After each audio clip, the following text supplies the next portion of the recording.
نتوكل عليه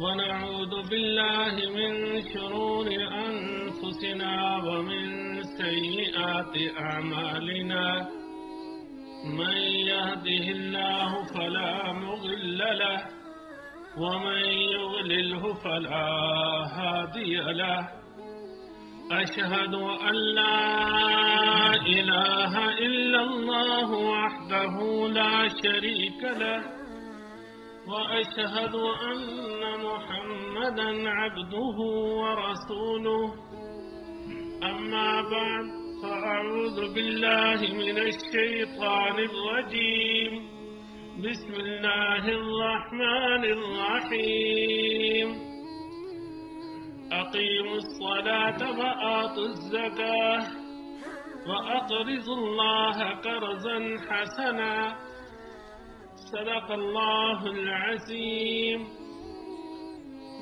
سبحانك لا علم لنا إلا ما علمتنا إنك أنت العليم الحكيم سبحان ربك رب العزة عما يصفون وسلام على المرسلين والحمد لله رب العالمين معزز حاضرین، محترم سامعین، اللہ تبارک و تعالی نے ایمان والوں کو نماز قائم کرنے کا حکم دیا ہے۔ اللہ پاک فرماتے ہیں اقیموا الصلاۃ، تم نماز قائم کرو۔ نماز قائم کرنے کا مطلب، نماز قائم کرنے کا معنی یہ ہے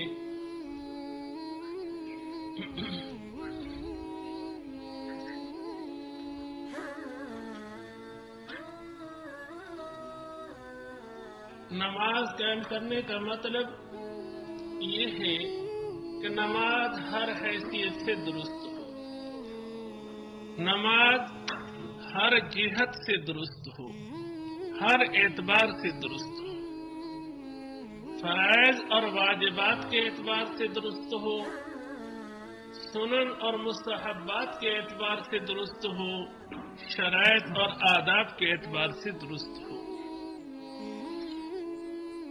جو آدمی نماز قائم کرتا ہے اس کے لیے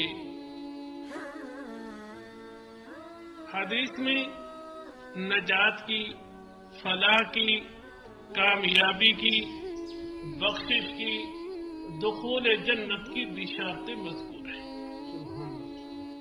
حدیث قدسی ہے، نبی کریم صلی اللہ علیہ وسلم نے فرمایا، اللہ پاک فرماتے ہیں جو آدمی دن رات میں پانچوں نمازیں اہتمام سے پڑھے، اللہ پاک فرماتے ہیں میری ذمہ داری ہے میں اسے جنت میں داخل کروں گا۔ اور جو آدمی نماز نہ پڑھے، اللہ پاک فرماتے ہیں اس کی مجھ پہ کوئی ذمہ داری نہیں۔ اللہ پاک کا وعدہ سچا وعدہ ہے، اللہ پاک اپنے وعدے کے خلاف نہیں کرتے۔ ان اللہ لا یخلف المیعاد۔ تو اللہ نے پانچوں نمازیں دن رات میں اہتمام سے پڑھنے والے کے لیے جنت میں داخل کرنے کا وعدہ فرمایا ہے۔ یہ بہت بڑی بشارت ہے، بہت بڑی خوش خبری ہے۔ اللہ پاک سب کو اہتمام سے نماز پڑھنے کی توفیق عطا فرمائے۔ علماء فرماتے ہیں الصلاۃ معراج المؤمنین، نماز ایمان والوں کی معراج ہے۔ معراج کا معنی ترقی کا ذریعہ، عروج کا ذریعہ ہے۔ جو آدمی نماز باقاعدہ پڑھتا ہے نیکی میں، اسے ترقی ہوتی ہی رہتی ہے۔ وضو کرتا ہے، خطائیں معاف ہوتی ہیں، مسجد کی طرف چلتا ہے، ہر قدم پہ خطا معاف ہوتی ہے، ہر قدم پہ درجہ بلند ہوتا ہے۔ نماز پڑھتا ہے، نماز پڑھنے سے گناہ معاف ہوتے ہیں، گناہ جھڑتے ہیں۔ پھر عام طور پر دیکھا گیا جو آدمی باقاعدہ نماز پڑھتا ہے اگر وہ صاحب نصاب ہے تو زکوٰۃ بھی ادا کرتا ہے، رمضان کے روزے بھی رکھتا ہے اگر وہ صحت مند ہے، اور صاحب استطاعت ہے تو حج بھی کرتا ہے۔ نماز پڑھنے والا ذکر اذکار بھی کر لیتا ہے، تلاوت بھی کر لیتا ہے، درود شریف بھی پڑھ لیتا ہے، اور اس کے ساتھ ساتھ توبہ اور استغفار بھی کر لیتا ہے۔ حدیث میں ہے التائب من الذنب کمن لا ذنب لہ، گناہ سے توبہ کرنے والا ایسے ہے جیسے اس نے گناہ کیا ہی نہیں۔ اور پھر یہ زندگی میں ایک آدھ مرتبہ نہیں، یہ دن میں 5 مرتبہ اس کا یہ سلسلہ چلتا ہے۔ فجر کی نماز پڑھی، اسی طرح ظہر کی پڑھی، عصر کی پڑھی، مغرب کی پڑھی، عشاء کی پڑھی، تو ذرا دیکھیے کہ کتنی بار اسے سجدہ کرنے کی توفیق ہوئی، کتنی بار اللہ کے آگے جھکنے کی توفیق ہوئی، کتنی بار اللہ کی بڑائی بیان کرنے کی توفیق ہوئی، کتنی بار اللہ پاک کی عظمت بیان کرنے کی توفیق ہوئی، کتنی بار اس کا اللہ کی طرف رجوع ہوا، کتنی بار اس کا اللہ پاک کی طرف بیان ہوا۔ یہ دن میں بار بار یہ سلسلہ چلتا رہا، تو کیا یہ ترقی کا باعث ہے یا نہیں؟ بزرگوں نے بالکل سچ فرمایا کہ نماز جو ہے ایمان والوں کی نیکی میں ترقی کا ذریعہ ہے، نیکی میں ترقی کا باعث ہے۔ اللہ پاک نے اقامت صلاۃ کا حکم دیا ہے۔ اقامت صلاۃ میں سے یہ بات بھی ہے کہ نماز کے وقت پہ ادا کی جائے۔ اللہ پاک فرماتے ہیں ان الصلاۃ کانت علی المؤمنین کتابا موقوتا، اللہ پاک نے نماز کا وقت مقرر کیا ہے، تو جو وقت ہے نماز کا اسی وقت میں نماز پڑھی جائے۔ بعض لوگ اس کا خیال نہیں کرتے، احتیاط نہیں کرتے، اور بعض لوگ وقت آنے سے پہلے ہی نماز پڑھ لیتے ہیں۔ یہ بہت بڑی کوتاہی ہے۔ یہ تو ایسے ہی ہے جیسے کوئی جمعے کے دن کی بجائے جمعرات کو پڑھ لے۔ جمعرات کو جتنے بھی خلوص سے پڑھے جمعہ نہیں ہوگا۔ اسی طرح فرض نماز کا وقت آنے سے پہلے پڑھے نماز نہیں ہوگی، نماز کے وقت آنے پر نماز پڑھے۔ حضرت عبداللہ ابن مسعود رضی اللہ تعالی عنہ سے روایت ہے، انہوں نے نبی کریم صلی اللہ علیہ وسلم سے پوچھا ای الاعمال احب الی اللہ، اللہ پاک کو بندے کا کون سا عمل زیادہ پسند ہے، کون سا عمل اللہ کے ہاں زیادہ محبوب ہے؟ آپ صلی اللہ علیہ وسلم نے فرمایا الصلاۃ لوقتہا، نماز کو نماز کے وقت میں پڑھنا یہ بندے کا عمل اللہ پاک کو بہت پسند ہے۔ تو اقامت صلاۃ میں سے نماز کا باجماعت پڑھنا بھی ہے۔ باجماعت نماز پڑھنے کے بہت سارے فوائد ہیں۔ ایک تو فائدہ یہ ہے کہ نماز کا اجر و ثواب بڑھ جاتا ہے۔ حدیث میں ہے 25 گنا یا 27 گنا اجر و ثواب بڑھ جاتا ہے۔ اور اس کا بہت بڑا فائدہ یہ ہے کہ باجماعت نماز پڑھنے سے اگر کسی ایک کی نماز اللہ کے ہاں قبول ہوئی تو سب کی قبول۔ اور پھر ایک آدمی رات بھر نفل نماز پڑھے، یہ نفل عبادت کا اجر و ثواب اپنی جگہ پر ہے، لیکن فجر کی نماز باجماعت پڑھنے کی فضیلت پوری رات عبادت کرنے سے بڑھ کر ہے۔ ایک صحابی ابن حسمہ رضی اللہ تعالی عنہ جوان تھے، رات بھر نفل نماز پڑھتے رہے۔ جب صبح کا وقت ہوا تو ان کی آنکھ لگ گئی، فجر کی جماعت میں شریک نہیں ہو سکے۔ ان کا گھر مسجد اور بازار کے درمیان میں تھا۔ حضرت عمر رضی اللہ تعالیٰ عنہ بازار کی طرف کسی ضرورت سے گئے تو راستے میں ان کی والدہ سے پوچھا کہ سلیمان فجر کی نماز میں جماعت میں شریک نہیں تھے۔ ماں نے جواب دیا کہ رات بھر وہ نفل پڑھتے رہے، جب فجر ہوئی تو ان کی آنکھ لگ گئی۔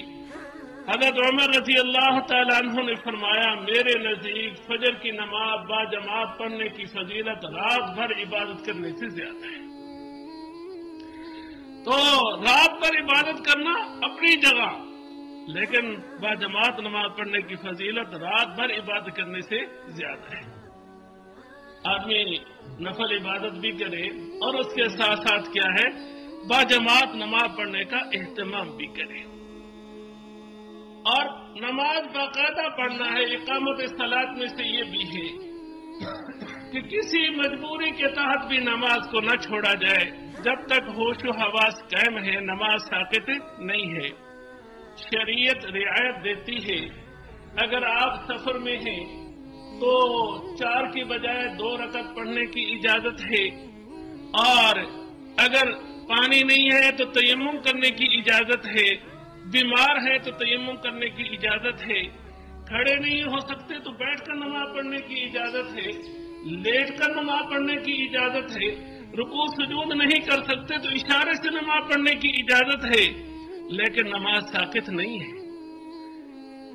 جتنی بھی بیماری آ چکی ہے اس بیماری میں بھی نماز پڑھنا ہے۔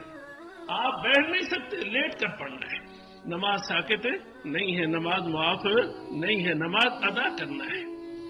حضرت عبداللہ بن عباس رضی اللہ تعالی عنہما کی آخر عمر میں بینائی کمزور ہو گئی۔ معالجین نے ان سے کہا کہ آپ کی آنکھوں کا علاج ہو سکتا ہے، آپ کو کچھ دن چت لیٹنا ہوگا، نماز چھوڑنا ہوگی، اس لیے کہ اس حالت میں حرکت کرنا یہ تکلیف کا باعث ہوگا۔ حضرت عبداللہ ابن عباس رضی اللہ تعالی عنہما نے فرمایا میں نے نبی کریم صلی اللہ علیہ وسلم سے سنا ہے، جو آدمی جان بوجھ کر نماز چھوڑ دیتا ہے قیامت کے روز وہ اللہ پاک سے ملے گا اس حال میں کہ اللہ پاک اس سے ناراض ہوں گے۔ فرمایا کہ مجھے نابینا رہنے دو، میں اللہ پاک کی ناراضگی کیسے برداشت کروں گا؟ یہ تو صحابی رسول صلی اللہ علیہ وسلم ہیں، انہیں نابینا رہنا پسند ہے لیکن نماز چھوڑنا پسند نہیں ہے۔ آج کتنے لوگ ہیں کہ انہیں بیماری بھی نہیں، صحت ہے اور خوب صحت ہے، فرصت بھی ہے، اور اللہ پاک کی طرف سے جوانی بھی دی گئی ہے، سب کچھ ہے، لیکن نماز پڑھنے کے لیے تیار نہیں ہے۔ جب ان سے بات کرو تو نہ جانے وہ کتنے آزار بیان کر دیں گے کہ ہمیں یہ بھی عذر ہے، ہمیں وہ بھی عذر ہے۔ اللہ پاک کے ہاں یہ آزار قبول نہیں ہے۔ تو بہرحال نماز کا اہتمام ہونا چاہیے، کسی حال میں بھی نماز نہیں چھوٹنا چاہیے۔ پھر نماز پوری توجہ اور دھیان کے ساتھ، خشوع خضوع کے ساتھ ادا کرنا چاہیے، یہ سوچ کر کہ میں اللہ کو دیکھ رہا ہوں۔ اگر یہ تصور قائم نہیں ہوتا تو پھر اتنا تصور تو ہو کہ اللہ مجھے دیکھ رہے ہیں۔ حاتم اصم رحمہ اللہ تعالی، کسی نے ان سے پوچھا کہ آپ نماز کس طرح پڑھتے ہیں؟ تو انہوں نے فرمایا کہ میں پہلے وضو کرتا ہوں پوری احتیاط سے، کوئی سنت بھی وضو کی نہ چھوٹے، کوئی مستحب بھی وضو کا نہ چھوٹے۔ وضو کر لینے کے بعد پھر جہاں نماز پڑھنا ہے میں وہاں آ کر کچھ دیر کے لیے بیٹھ جاتا ہوں تاکہ اعضاء میں سکون پیدا ہو جائے۔ پھر میں نماز کے لیے کھڑا ہوتا ہوں، یہ سوچتا ہوں کہ قبلہ میرے سامنے ہے، دائیں طرف جنت ہے، بائیں طرف جہنم ہے، اللہ کی ذات اوپر ہے، موت کا فرشتہ پیچھے ہے، اور میں زندگی کی آخری نماز سمجھتا ہوں۔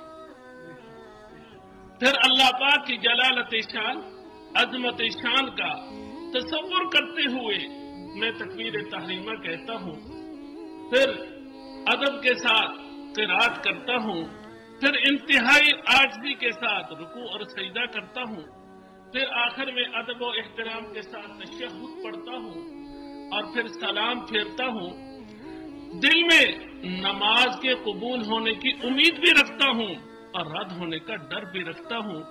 میں 30 سال سے اس طرح نماز ادا کر رہا ہوں۔ جس نے سوال کیا تھا عاصم بن سلیمان نے، وہ رونے لگا اور وہ کہنے لگا کہ میں نے زندگی میں ایک نماز بھی ایسے نہیں پڑھی۔ نماز کے اندر اللہ پاک نے لذت رکھی ہے اور بہت لذت ہے، لیکن ہمیں لذت کیوں نہیں محسوس ہوتی؟ اس لیے کہ ہمارا دھیان، ہمارا خیال اللہ پاک کی طرف نہیں ہوتا، ہمارا دھیان، ہمارا خیال اپنے کاموں میں ہوتا ہے، اپنی ضروریات میں ہوتا ہے، اپنے مشاغل میں ہوتا ہے۔ اگر دھیان اللہ پاک کی طرف ہو پھر تو اگر بدن میں تیر بھی لگے پھر بھی پتہ نہیں چلتا۔ حدیث میں ایک صحابی کا واقعہ ہے کہ نبی کریم صلی اللہ علیہ وسلم نے انہیں پہرے داری کا کہا تو انہوں نے اس وقت میں نفل پڑھنا شروع کر دیے کہ پہرے داری بھی ہوتی رہے گی، نماز بھی پڑھتا رہوں گا۔ دشمن آیا، اس نے تیر مارا اور وہ تیر انہیں جسم میں لگا، وہ اسی طرح نماز پڑھتے رہے۔ پھر اس نے دوسرا تیر چلایا، وہ بھی انہیں لگا، تیسرا تیر بھی اس نے چلایا اور وہ بھی انہیں لگا۔ اس پر انہوں نے نماز پوری کی، ساتھ والے ساتھی کو جگایا اور اس نے کہا کہ پہلے ہی تیر پر مجھے جگا دیتے۔ کہا کہ میں نے ایک صورت شروع کر رکھی تھی، اس کی لذت ایسی تھی کہ چھوڑنے کو جی نہ چاہا۔ پھر کہا اگر پہرے داری کے فرائض میں کوتاہی کا ڈر نہ ہوتا تو میں صورت پوری کر کے پھر نماز سے فارغ ہوتا۔ بات یہ ہے کہ انہیں نماز کی لذت تیروں کے ساتھ بھی محسوس ہو رہی ہے، کیونکہ ان کی توجہ، دھیان اللہ پاک کی طرف ہے۔ یہ تو صحابہ کرام کا حال ہے۔ قریب زمانہ میں جامعہ اشرفیہ کے بانی حضرت مفتی محمد حسن صاحب رحمہ اللہ تعالی، ان کی ٹانگ کاٹی گئی تھی، تو پچھلے چند سالوں تک جس ڈاکٹر نے آپریشن کیا تھا وہ زندہ تھا۔ ان کا کہنا تھا کہ ہم نے جب انہیں بے ہوش کرنے کے لیے انجیکشن لگانا چاہا تو انہوں نے روک دیا، بغیر بے ہوش کیے ان کی ٹانگ کاٹی گئی اور پتہ بھی نہیں چلا۔ ان سے پوچھا تو انہوں نے جواب دیا کہ میں نے تو مراقبہ شروع کر دیا تھا، مجھے پتہ نہیں چلا کہ میری ٹانگ کب کٹی ہے۔ یہ اللہ پاک کی طرف دھیان نصیب ہو جائے تو نماز کے اندر، عبادت کے اندر، ذکر کے اندر ایسی لذت ہے جو بادشاہوں نے اپنے محلوں میں بھی کبھی انہوں نے اس کا تصور بھی نہیں کیا۔ تو بہرحال نماز توجہ اور دھیان سے ادا کرنا چاہیے، خیال سے ادا کرنا چاہیے، پابندی سے ادا کرنا چاہیے۔ نبی کریم صلی اللہ علیہ وسلم کا ارشاد ہے کہ اسلام کی بنیاد 5 چیزوں پر ہے۔ بنی الاسلام علی 5: شہادت اللہ الہ الا اللہ وان محمدا عبدہ ورسولہ واقام الصلاۃ وایتاء الزکاۃ والحج وصوم رمضان، او کما قال علیہ الصلاۃ والسلام۔ اسلام کی بنیاد 5 ارکان پر ہے۔ پہلا رکن لا الہ الا اللہ محمد الرسول اللہ کی گواہی دینا ہے، اور دوسرا رکن نماز قائم کرنا ہے، تیسرا رکن زکوٰۃ ادا کرنا ہے، چوتھا رکن حج کرنا ہے صاحب استطاعت کے لیے، اور 5واں رکن رمضان کے روزے رکھنا ہے۔ ارکان 5 ہیں لیکن ان سب میں سے اہم نماز ہے، اس لیے کہ نماز دن میں 5 بار پڑھنے کا حکم ہے، اور زکوٰۃ سال میں 1 بار، اور وہ بھی صاحب نصاب کے لیے۔ اسی طرح روزے سال میں 1 مہینہ، اور حج زندگی میں ایک بار، اور وہ بھی صاحب استطاعت کے لیے. اور نماز ہر آدمی کے لیے، ہر مرد کے لیے، ہر عورت کے لیے، اور مقیم کے لیے، مسافر کے لیے، تندرست کے لیے، بیمار کے لیے، سب کے لیے نماز پڑھنے کا حکم ہے.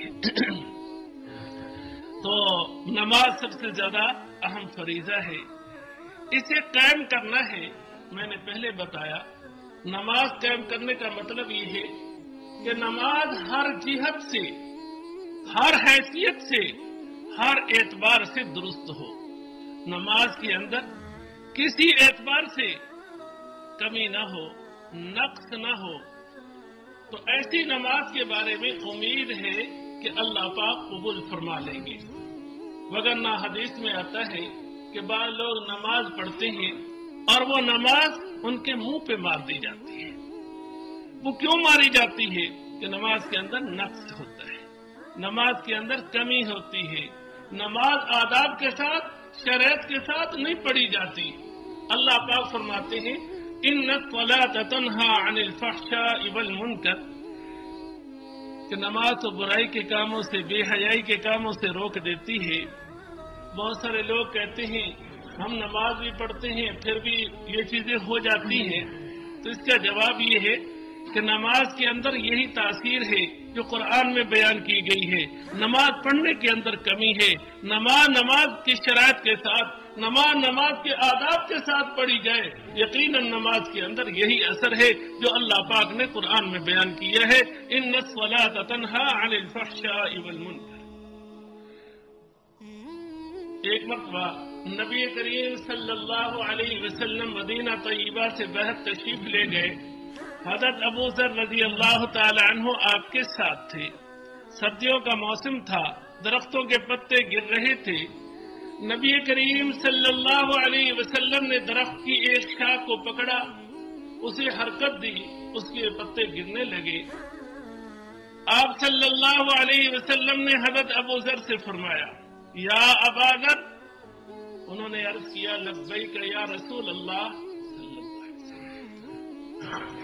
جیسے درخت کے پتے گر رہے ہیں، جو مسلمان نماز پڑھتا ہے اس کے اسی طرح گناہ گرتے ہیں. ابو عثمان حضرت سلیمان فارسی رضی اللہ تعالی عنہ کے ساتھ ایک مرتبہ کسی درخت کے نیچے تھے. حضرت سلمان فارسی رضی اللہ تعالی عنہ نے درخت کی شاخ پکڑی، اسے حرکت دی، اس سے پتے گرنے لگے. حضرت سلمان نے اپنے ساتھی سے کہا کہ آپ نے مجھ سے کیوں نہ پوچھا کہ میں نے یہ عمل کیوں کیا ہے، میں نے یہ حرکت کیوں دی ہے. تو انہوں نے عرض کیا کہ آپ فرمائیں، آپ بتائیں. تو حضرت سلمان فارسی رضی اللہ تعالی عنہ کہنے لگے کہ ایک بار میں نبی کریم صلی اللہ علیہ وسلم کے ساتھ تھا. آپ صلی اللہ علیہ وسلم نے درخت کی شاخ پکڑی، اسے حرکت دی، اسے پتے گرے. فرمایا اے سلمان تم مجھ سے کیوں نہیں پوچھتا کہ میں نے یہ کیوں کیا ہے. حضرت سلمان فارسی نے آپ سے عرض کیا کہ آپ بتا دیں کہ ایسا کیوں کیا. تو آپ صلی اللہ علیہ وسلم نے فرمایا جو آدمی اچھی طرح وضو کرتا ہے، چہرہ دھوتا ہے، مسح کرتا ہے، اور پھر اللہ کی رضا کے لیے نماز ادا کرتا ہے، اس کے گناہ ایسے ہی جھڑتے ہیں جیسے درخت کے پتے جھڑ رہے ہیں. آپ صلی اللہ علیہ وسلم نے محسوس چیز کے ساتھ مثال دے کر سمجھایا ہے. پتے جھڑتے ہوئے ہر آدمی کو نظر آتے ہیں، گناہ جھڑتے ہوئے نظر نہیں آتے. بعد اللہ والوں کو وہ بھی نظر آ جاتے ہیں. پتے جھڑتے ہوئے ہر آدمی کو نظر آتے ہیں کہ جھڑ رہی ہیں. تو اللہ کے نبی نے سمجھانے کے لیے بتا دیا کہ جیسے درخت سے پتے جھڑ رہے ہیں، تم باقاعدہ نماز پڑھو، اہتمام سے نماز ادا کرو، اسی طرح تمہارے گناہ جھڑیں گے. تو نماز اہتمام سے پڑھنا چاہیے، اس میں کوئی کوتاہی نہیں کرنا چاہیے. جب خیبر فتح ہوا، مال غنیمت مجاہدین میں تقسیم ہوا، تو انہوں نے اپنا مال کھولا، جو ضرورت کی چیز تھی وہ رکھ لی، جو ضرورت کی نہیں تھی بیچنا شروع کی. کچھ اپنا سامان بیچ رہے تھے، کچھ خرید رہے تھے. ایک صحابی وہ کسی سے چیز خرید لیتے، کسی کو بیچ دیتے، انہیں اس تجارت میں بہت نفع ہوا۔ وہ نبی کریم صلی اللہ علیہ وسلم کی خدمت میں حاضر ہوئے اور آپ سے عرض کیا کہ آج کی تجارت میں مجھے اتنا نفع ہوا کہ پوری جماعت میں سے شاید کسی کو اتنا نفع نہیں ہوا۔ آپ صلی اللہ علیہ وسلم نے پوچھا کتنا کمایا؟ انہوں نے جواب دیا 300 اوقیہ چاندی۔ ذرا سنیے، ایک اوقیہ 40 درہم کے برابر، تو آپ ذرا 40 کو 300 میں ضرب دیں گے تو 1200 دراہم بنیں گے، اور 100 درہم کے 20-21 ہزار روپے موجودہ زمانے میں بنتے ہیں۔ آپ اس کو سارے کا حساب لگائیں گے 24 سے 25 لاکھ روپے کا نفع ہوا ایک ہی دن میں۔ تو آپ صلی اللہ علیہ وسلم نے فرمایا کیا میں تجھے اس سے زیادہ نفع کی چیز نہ بتاؤں؟ پھر آپ صلی اللہ علیہ وسلم نے فرمایا کہ فرض نماز کے بعد 2 رکعت پڑھ لینا۔ کہاں یہ تجارت؟ کہاں؟ فرض نماز کے بعد 2 رکعت پڑھ لینا، اس کا اجر و ثواب، اس کا نفع 24 لاکھ تجارت کرنے والے کے نفع سے بڑھ کر ہے۔ یہ اللہ کے نبی کا فرمان ہے۔ اور نوافل پڑھنے سے ویسے بھی حدیث میں ہے کہ ایک آدمی اللہ پاک کا قرب حاصل کرتا رہتا ہے نوافل کے ذریعے۔ حدیث میں ہے، حدیث قدسی ہے، اللہ پاک فرماتے ہیں یہاں تک کہ وہ نوافل پڑھتا رہتا ہے، میں اس کی آنکھ بن جاتا ہوں جس سے وہ دیکھتا ہے، میں اس کی زبان بن جاتا ہوں جس سے وہ سنتا ہے، میں اس کے کان بن جاتا ہوں جس سے وہ سنتا ہے، میں اس کے پاؤں بن جاتا ہوں جس سے وہ چلتا ہے، میں اس کے ہاتھ بن جاتا ہوں جس سے وہ پکڑتا ہے۔ اس کا مطلب یہ ہے کہ وہ اللہ پاک کا اتنا فرما بردار مطیع بن جاتا ہے کہ وہ ایک ایک کام شریعت کے مطابق کرتا ہے۔ دیکھتا وہ ہے جس کے دیکھنے کی اجازت ہے، سنتا وہ ہے جس کے سننے کی اجازت ہے، کہتا وہ ہے جس کے کہنے کی اجازت ہے، اس کام کی طرف چلتا ہے جس کے طرف چلنے کی اجازت ہے، اور اس چیز کو چھوتا ہے جس کے چھونے کی اجازت ہے۔ اللہ کی نافرمانی وہ نہیں کرتا۔ تو یہ کیا ہے؟